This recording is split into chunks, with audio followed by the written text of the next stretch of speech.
तुम सा हसीन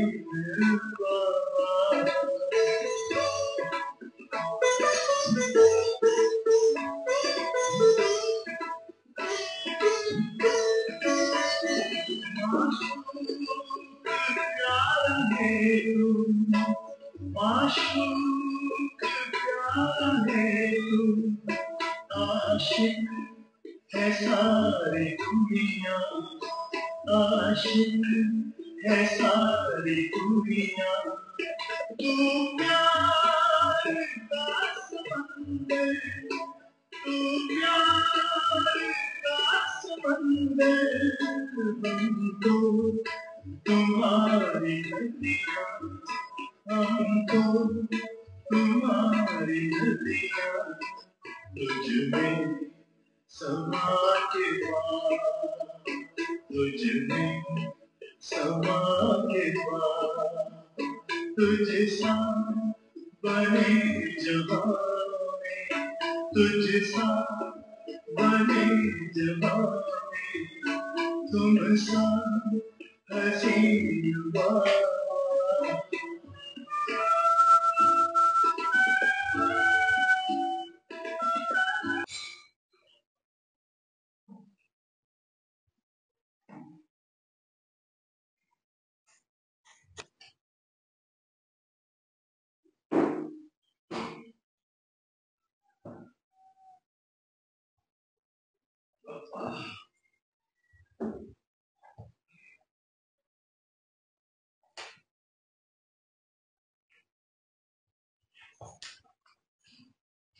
ओम शांति। ओम शांति। ओम शांति। मुक्ति, जीवन मुक्ति दाता,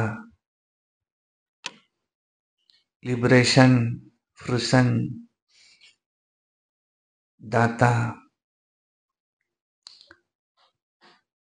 ग्रेट ग्रेट ग्रैंडफादर ब्रह्मा बाबा और ओ गॉड फादर शिव बाबा,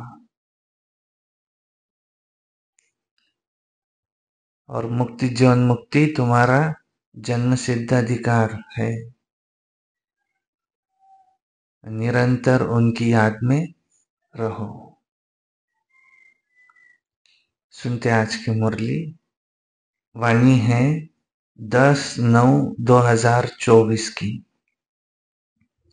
सारे मुरली का मीठे बच्चे, माया को वश करने का मंत्र है मन मना भव। इसी मंत्र में सब खुशियां समाई हुई है।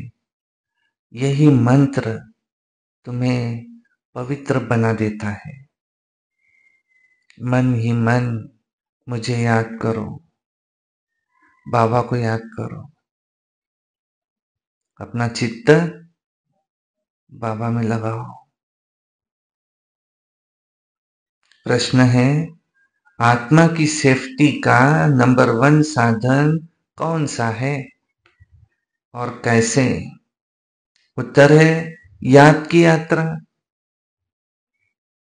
यही सेफ्टी का नंबर 1 साधन है, क्योंकि इस याद से ही तुम्हारे कैरेक्टर सुधरते हैं। तुम माया पर जीत पा लेते हो। याद से पतित कर्मेंद्रियां शांत हो जाती हैं। याद से बल आता है। ज्ञान तलवार में याद का जौहर चाहिए। किसी को ज्ञान सुनाते तो याद का जौहर चाहिए। वाचा की सेवा और मनसा सेवा साथ साथ चाहिए। याद से ही मीठे सत्वप्रधान बनेंगे। कोई को भी नाराज नहीं करेंगे। इसलिए याद की यात्रा में कमजोर नहीं बनना है। अपने आप से पूछना है कि हम कहाँ तक याद में रहते हैं। मुख्य क्या है? या। ओम शांति। मीठे मीठे रूहानी बच्चों को रोज रोज सावधानी देते हैं। कौन सी? Safety first. अपने आप को सेफ रखो। सेफ्टी क्या है? याद की यात्रा से तुम बहुत बहुत हमेशा सेफ रहते हो। कहाँ ट्रैवलिंग कर रहे हैं, याद में है, तुम्हारा एक्सीडेंट होगा नहीं, हुआ भी तो तुमको खरोच आएंगी नहीं, कोई कर्मिक अकाउंट के कारण हुआ भी तुमको खरोच आएंगी नहीं, कुछ भी हो जाए तुम सेफ रहेंगे। जो भगवान की याद में है, छत्र छाया के नीचे है, ऐसा एक औरा बना हुआ है, उसके अंदर माया भी एंटर नहीं हो सकती और कोई प्रकृति भी तुमको नुकसान नहीं पहुंचा सकती। Safety first. सेफ्टी का साधन है याद की यात्रा। निरंतर याद में रहो। मूल बात बच्चों की यही है। बाप ने समझाया है, तुम बच्चे जितना याद की यात्रा में तत्पर रहेंगे तो उतनी खुशी रहेंगी, खुशी भी रहेंगी, और तुम्हारे मैनर्स वो भी ठीक होते जाएंगे। दैवी गुण, मैनर्स, किससे कैसी बात करना, कैसा व्यवहार करना, मैनर्स रहते। कोई बड़े घर में आए, बच्चा है, पाँव फैला के बैठा है, देख भी नहीं रहा, मैनर्स है क्या? नहीं, ये बच्चों को सिखाया जाता। कोई बड़ा आए तो उसके पाँव पड़ो, मेहमान है, उसका आशीर्वाद लो, उनको खुर्ची दो, पानी दो, उनसे अच्छे से बात करो। मैनर्स, किससे कैसी बात करना, इसके मैनर्स। ऐसे ही आपस में भी कैसे रहना, इसके भी मैनर्स हैं। देवी देवताएं कैसे रहते हैं एक दूसरे के साथ, मैनर्स है। याद से मैनर्स ठीक होंगे, क्योंकि पावन बनते ना, जो पवित्र है उसके मैनर्स भी बहुत अच्छे होते हैं। कैरेक्टर भी सुधारना है, पावन भी बनना है, तो अपनी जांच करनी है, मेरा कैरेक्टर किसी को दुख देने जैसा तो नहीं है, मुझे कोई देहाभिमान तो नहीं आ जाता है। ये अच्छी रीति अपनी जांच रखनी है। बाप बैठ बच्चों को पढ़ाते हैं, तुम बच्चे पढ़ते भी हो, पढ़ाते भी हो। बेहद का बाप सिर्फ पढ़ाते हैं, तुम बच्चे पढ़ते भी हो, पढ़ाते भी हो, बाकी तो सब देहधारी हैं।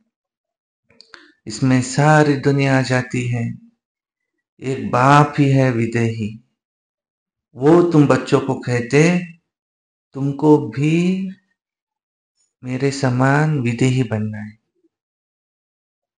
मैं आया हूं तुमको विदेही बनाने, पवित्र बनकर फिर वहां जाएंगे, चीची को साथ नहीं ले जाएंगे। इसलिए पहले पहले मंत्र देते हैं, मन मना भव। माया को वश में करने का ये मंत्र है। बाबा बाबा बाबा, पवित्र होने का ये मंत्र है। याद अजपा जप चलता रहे। इस मंत्र में बहुत खूबियां भरी हुई है। इनसे पवित्र भी बनना है, मनुष्य से देवता बनना है। जरूर हम ही देवता थे, इसलिए बाप कहते अपनी सेफ्टी चाहो मजबूत महावीर बनना चाहो तो ये पुरुषार्थ करो, निरंतर याद में रहने का। इसमें ही मेहनत है। बाप तो शिक्षा देते रहेंगे, भले ड्रामा भी कहते रहेंगे, ड्रामा है, ड्रामा अनुसार बिल्कुल ठीक चल रहा है, फिर आगे के लिए भी समझाते रहेंगे। परंतु याद की यात्रा में बच्चे कमजोर नहीं बनना। बाहर रहने वाली बांधेलियां, ये गोपिकाएं जितना याद करती है उतना सामने रहने वाले वो भी याद नहीं करते, क्योंकि उनको तड़फन होती है शिव बाबा से मिलना है, उनको मिलने की तड़फन होती है। जो मिल जाते हैं उनका तो जैसे कि पेट ही भर जाता है।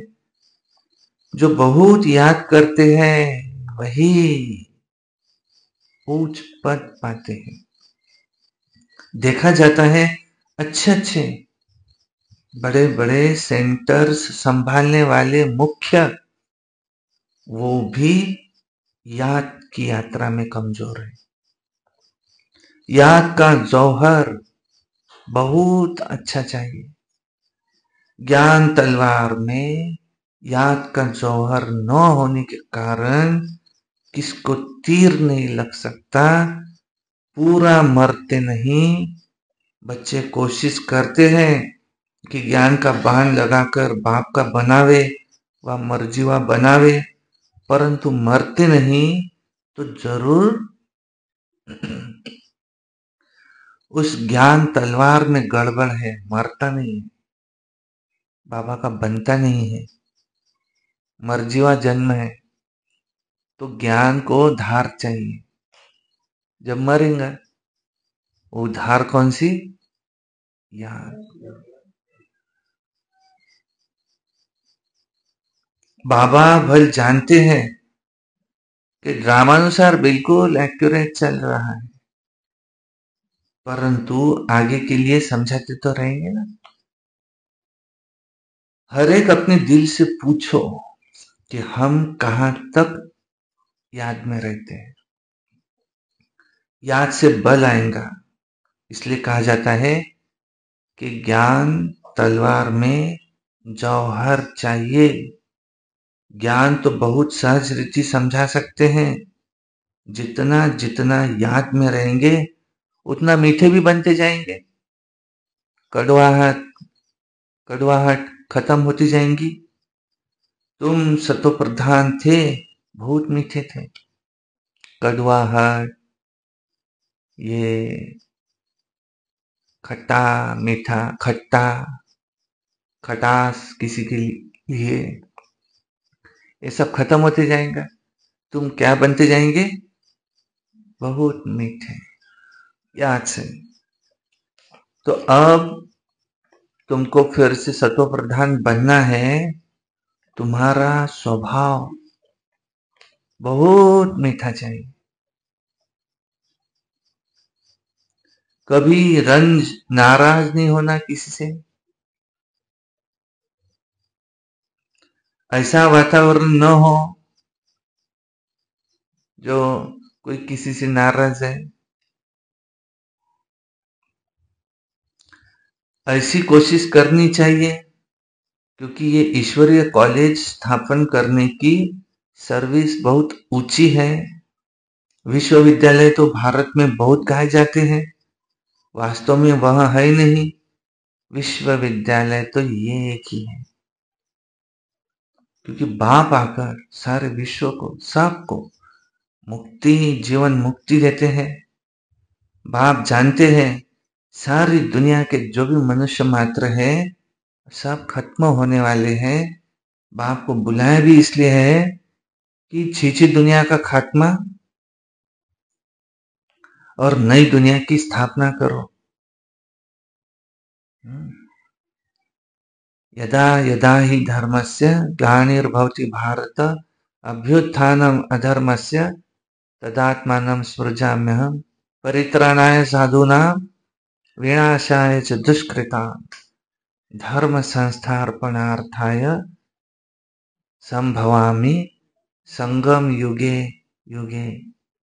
हर संगम युग में आते अधर्म का विनाश, एक सत्य धर्म की स्थापना।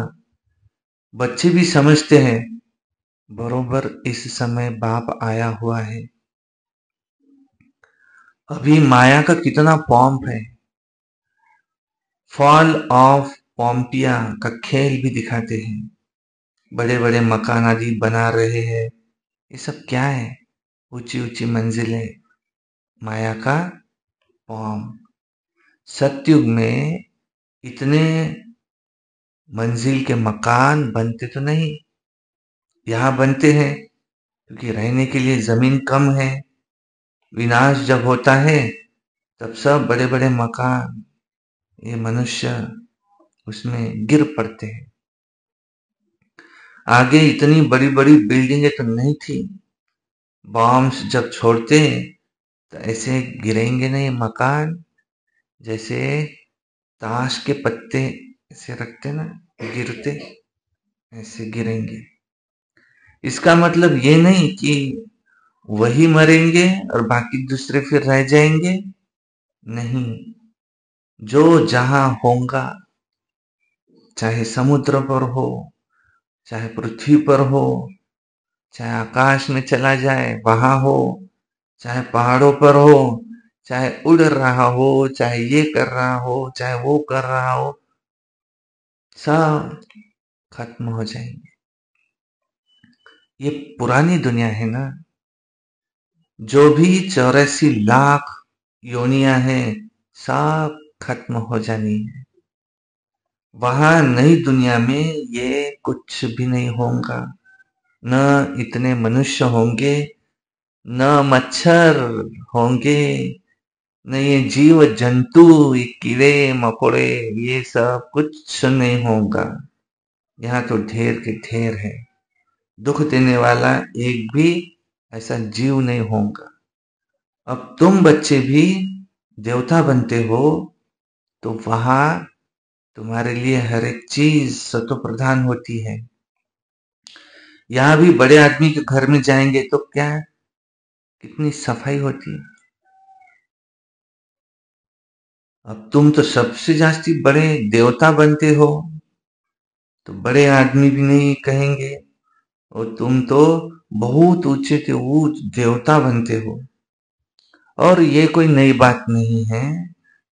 5000 वर्ष पहले भी तुम ये बने थे नंबरवार।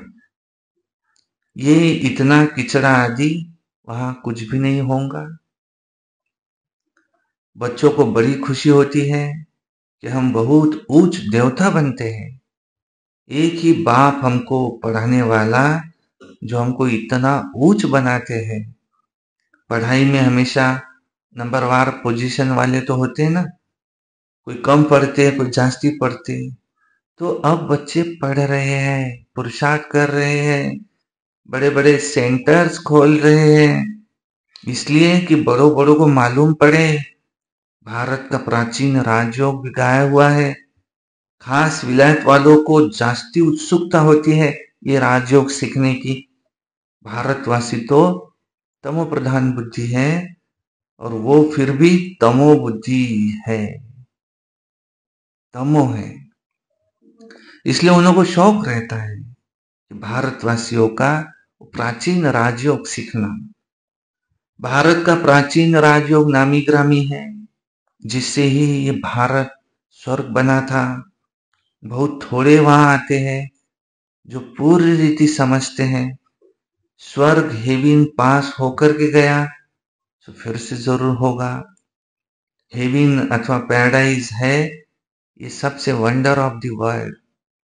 स्वर्ग का कितना नाम वाला है, स्वर्ग और नर्क, शिवालय और वैश्यालय। बच्चों को अब नंबरवार याद है कि हमको अब शिवालय में जाना है।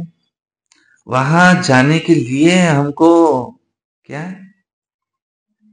याद करना है? वही पंडा है जो सब को वापिस ले जाने वाला है।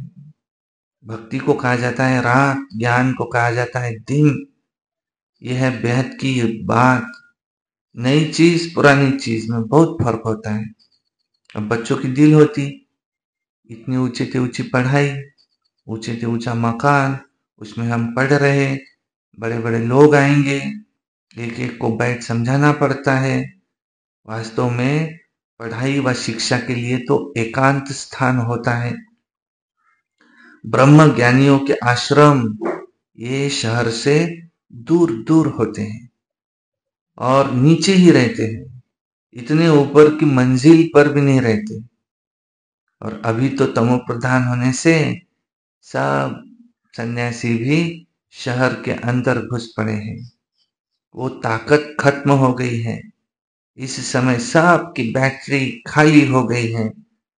अब बैटरी को कैसे भरना है वो बाप के सिवाय और कोई भी बैटरी चार्ज नहीं कर सकता। अब बच्चों को बैटरी चार्ज करने की ताकत आती है, तो उसके लिए मुख्य क्या है? याद। जितना हो सके निरंतर। बाबा कहते मेरी याद में रहो, अपने को आत्मा देखो, बाबा को भी निराकारी आत्मा देखो, परम पिता परमात्मा, उनका नाम है शिव। प्यार से कहते शिव बाबा, ओ बाबा बाबा बाबा, और जब चलता रहे, प्यार के आंसू आते रहे। इतनी याद में रहो। परंतु माया तुमको याद करने देंगी नहीं।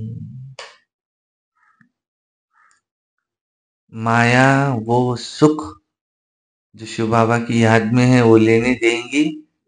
कुछ काम नहीं है फिर भी याद नहीं।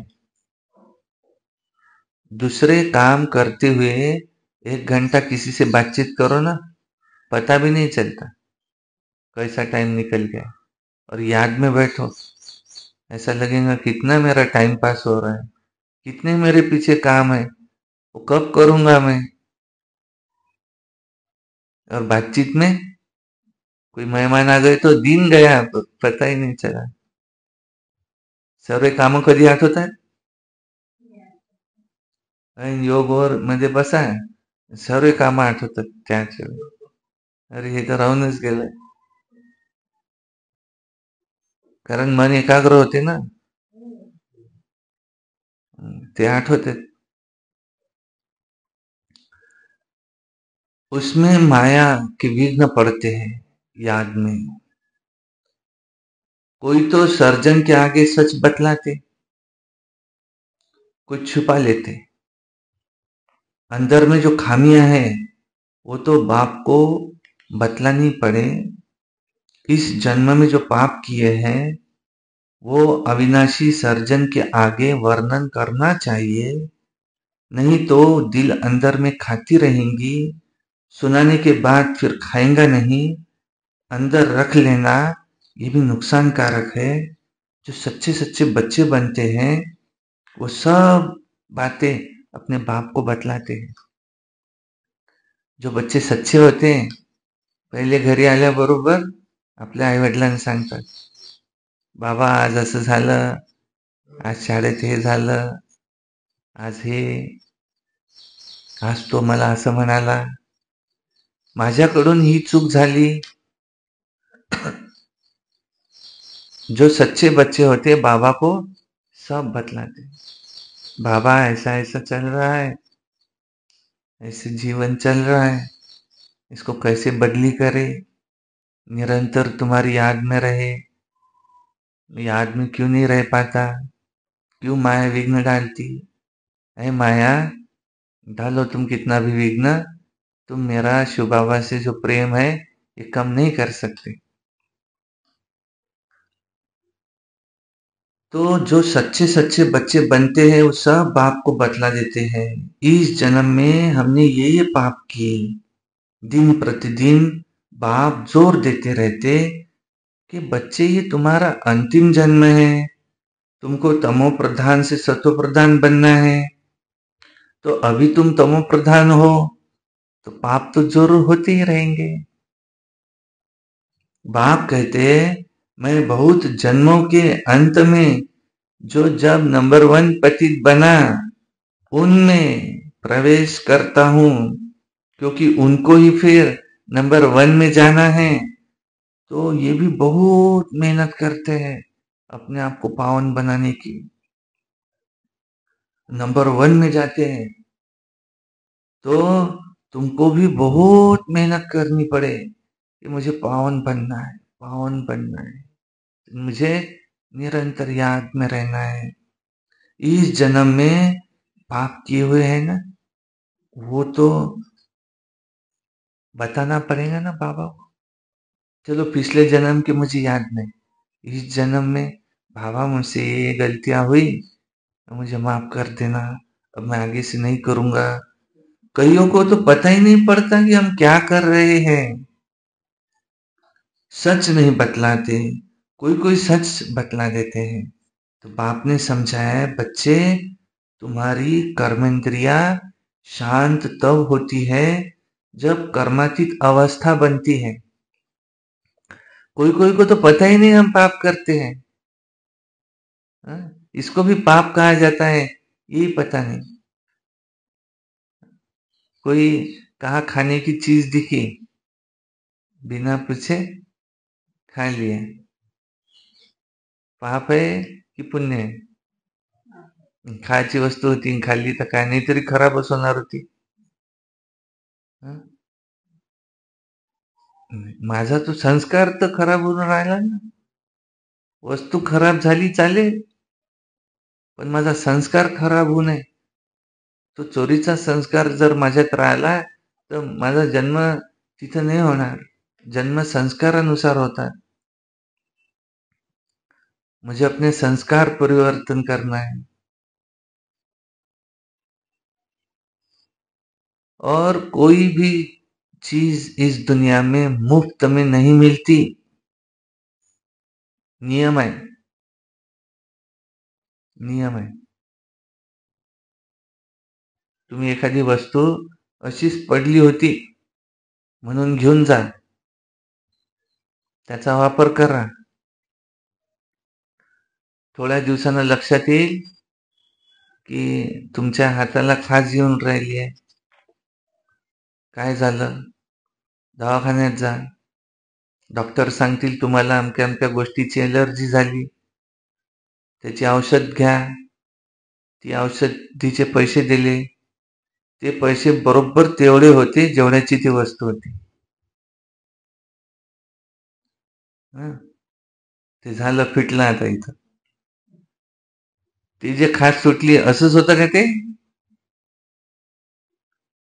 कारण आपण भरू कसे, मग हे जा ते देऊन द्या, भरून टाका, तुमच्याकडून निघून गेले ते, झालं।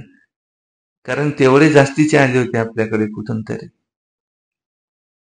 इस दुनिया में कोई भी चीज मुफ्त में नहीं मिलती, हर एक चीज को कमाना पड़ता। कोई किसी के हाथ से छीन सकता है, उसके भाग्य से नहीं छीन सकता। कोई ने कुछ छीन भी लिया पैसा, रेल में वो पैसा गिन रहा है पॉकेट में, उसने खिड़की में से छीन लिया, भाग गए, जाओ कहाँ जाएंगे, उसको वो भरना है और हमको और कहीं से आना है, क्योंकि वो हमारे भाग्य में है, कोई छीन नहीं सकता, भाग्य नहीं छीन सकता कोई।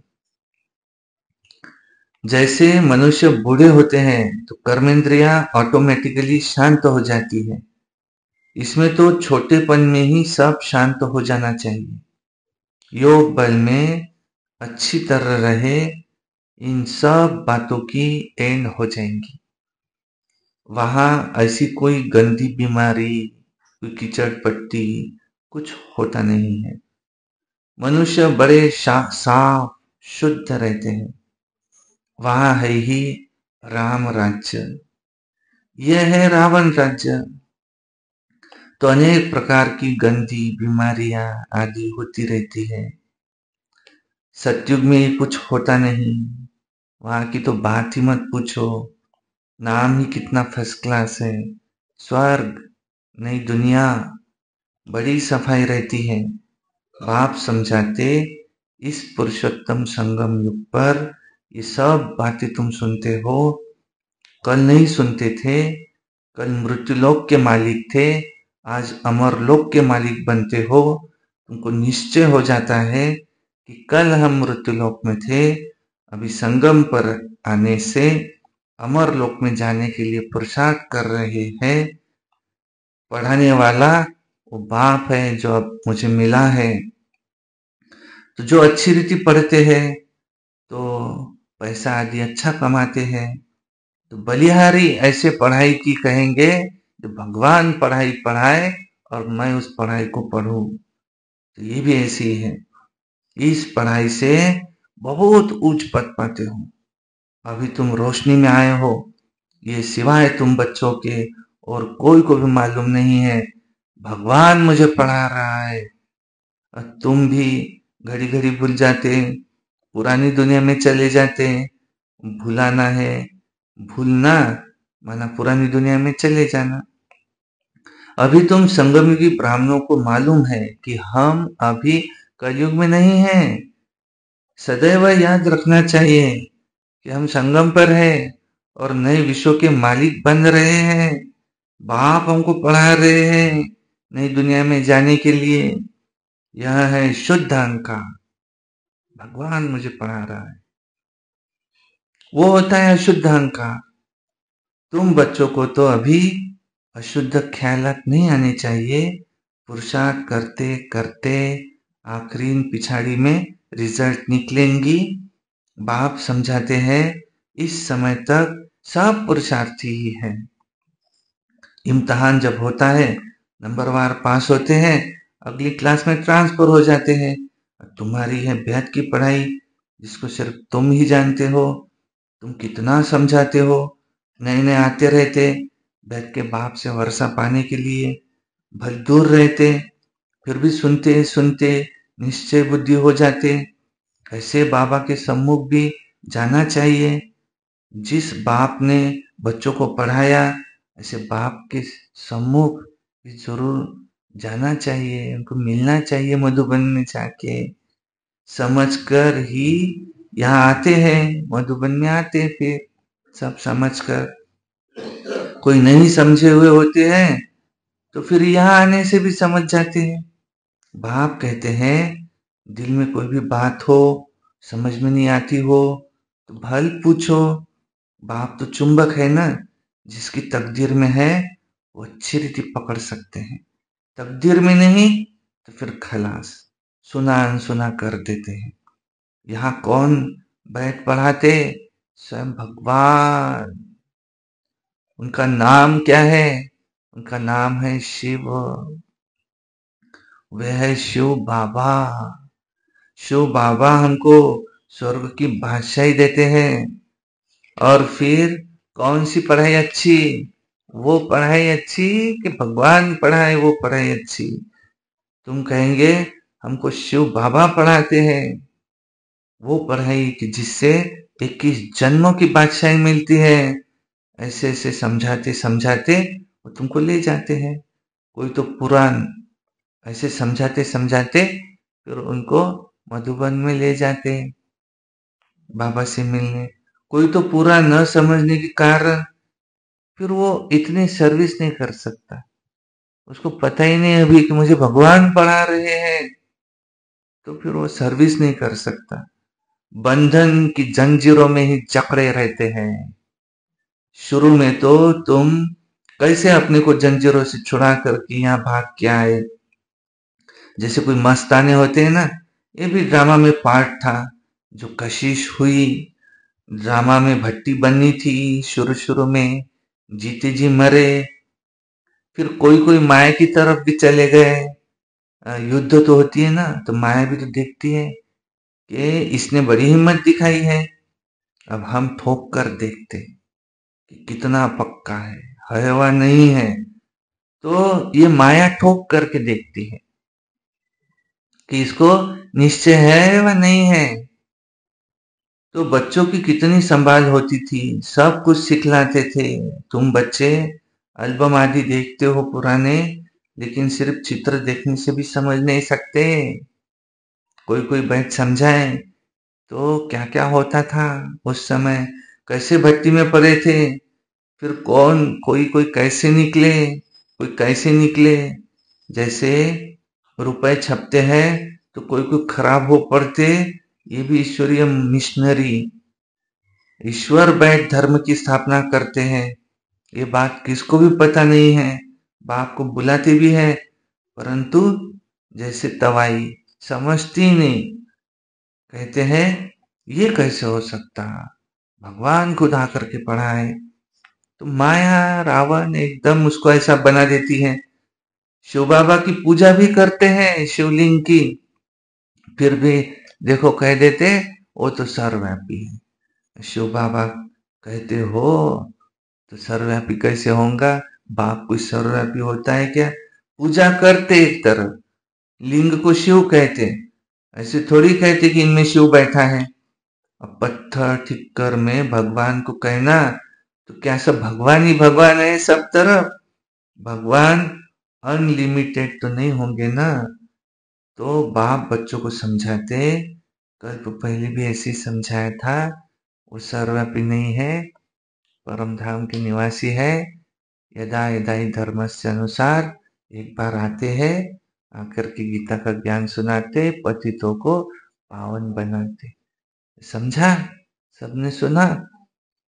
अच्छा, मीठे मीठे सिकिलधे बच्चों प्रति माता पिता बाप दादा का याद प्यार और गुड मॉर्निंग। रूहानी बाप की रूहानी बच्चों को नमस्ते, और हम रूहानी बच्चों की रूहानी बाप दादा को याद प्यार, गुड मॉर्निंग, नमस्ते। सदा रहो हंसते, कम बोलो, धीरे बोलो, मीठा बोलो, सत्य बोलो, सोच समझ कर ही बोलो। शुक्रिया बाबा, वाह बाबा, वाह वाह ड्रामा, वाह वाह मेरा भाग्य, वाह वाह ब्राह्मण परिवार, वाह मैं बाबा का, बाबा मेरा। योगी बनो, पवित्र बनो, रोज अमृत वेला, रोज प्रातः मुरली, सारा दिन निमित्त बन याद मेरे सर्विस, सायंकाली 6:30 से 7:30 योग, रात्रि सोने से पहले मनसा सेवा याद का चार्ट, एक अव्यक्त वाणी पढ़ना, रोज एक क्लास सुनना, कभी क्रोध नहीं करना, सदा प्रसन्न चित्त रहना, ये वर्ष मुक्ति वर्ष मनाना। और जो इस धार्मिक गांव में अधर्म के कार्य हो रहे हैं, ये सारे हम संकल्प करते बाबा, ये सारे कार्य खत्म हो जाए। और उसमें का इसे एक कार्य है, ये मांसाहार।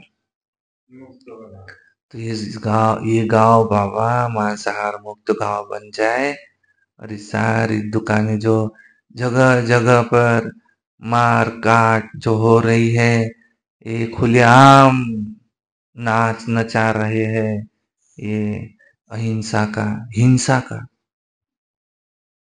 का नहीं, हिंसा का जो ये नाच रहे सब, और जो उसका आनंद ले रहे हैं, तो ये सारे अधर्म के काम ये खत्म हो जाए।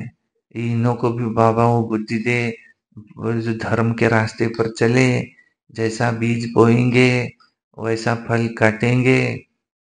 ये सृष्टि का नियम है। तुमने अगर किसी को तकलीफ दी है, तुमको भी तकलीफ होनी है। ये बीमारी आदि क्या है, पहले इतनी कहाँ थी। भारत जो स्वतंत्र हुआ, 10% लोग सिर्फ नॉनवेज खाने वाले थे, आज 10% नहीं रहे जो वेजिटेरियन हो। तो ये क्या है, अधर्म का बोलबाला है, अधर्म का वालों पर अत्याचार है। तो ऐसे समय पर भगवान आते हैं। कल दीदी ने बताया, इनका घड़ा भरेगा, अपने आप सब फूटेगा। लेकिन ये ऐसे ना कहे कि उन्होंने हमको तो बताया ही नहीं। तो हमारा काम है कि इनको बताना कि ये पाप का काम है और ये खत्म हो जाए। सारे की एक एक की जिम्मेवारी। अच्छा, और जल्दी से जल्दी हॉल भी बन जाएगा और जल्दी से जल्दी बाबा सरस्वती भवन भी बना देंगे। अच्छा, ओम शांति। धारणा के लिए मुख्य सार, ऐसा मीठा वातावरण बनाना है कि जिसमें कोई भी नाराज न हो। बाप समान विधेयी बनने का पुरुषार्थ करना है। बाबाला जर सांगितलं तर बाबा काय म्हणन, हे जास्तीचे काम कोण सांगितलं तुम्हाला करायला? तुम्हाला काम कोणतं दिलं होतं? मेरी याद में रहो. बाबा हिनं असं केलं, यानं असं केलं, हे असं आहे, ते तसं आहे. नाराजी त्यावर, ते मला असंच का बोलते, तो मला असंच का बोलते. बाबा काय म्हणतील? काय? हे जास्तीचे कामं कोण सांगितले तुम्हाला करायला? तुमको काम कौन सा दिया था? निरंतर मेरी याद में रहो. बस बाबा का कमरा और हम. कोई बात करे तो बात भी करना है उससे. ऐसा नहीं मैं योग में हूं. पुरुषों में उत्तम पुरुष बनना है. कोई कहे कि बहुत अच्छा है, बहुत अच्छा है, निरंतर याद में रहना. तो बाप समान विधेयी बनने का पुरुषार्थ करना है. याद के बल से अपना स्वभाव अति मीठा और कर्मेंद्रिया शांत करनी है. 2 नंबर, सदा इसी नशे में रहना है कि अभी हम संगम युगी है, कलयुगी नहीं. बाप हमें नए विश्व का मालिक बनाने के लिए पढ़ा रहे हैं, तो अशुद्ध ख्यालात समाप्त कर देने हैं. वरदान, अकाल तख्त और दिल तख्त पर बैठ. अकाल तख्त और बाबा का दिल तख्त पर बैठ. सदा श्रेष्ठ कर्म करने वाले कर्मयोगी भव. इस समय आप सभी बच्चों को 2 तख्त मिलते हैं. एक अकाल तख्त, दूसरा बाबा का दिल तख्त. लेकिन तख्त पर वही बैठता है जिसका राज्य होता है. जब अकाल तख्त नशीन है तो स्वराज्य अधिकारी है, और बाप के दिल तख्त नशीन है तो बाप के वर्षे के अधिकारी है, जिसमें राज्य भाग्य सब कुछ आ जाता है. तो कर्मयोगी अर्थात दोनों तख्त नशीन. ऐसे तख्त नशीन आत्मा का हर कर्म श्रेष्ठ होता है, क्योंकि सब कर्मेंद्रियां उनकी लॉ एंड ऑर्डर के प्रमाण चलती है. स्लोगन, जो सदा स्वमान की सीट पर सेट रहते हैं वही गुणवान और महान है. स्वमान. अच्छा, ओम शांति शांति शांति.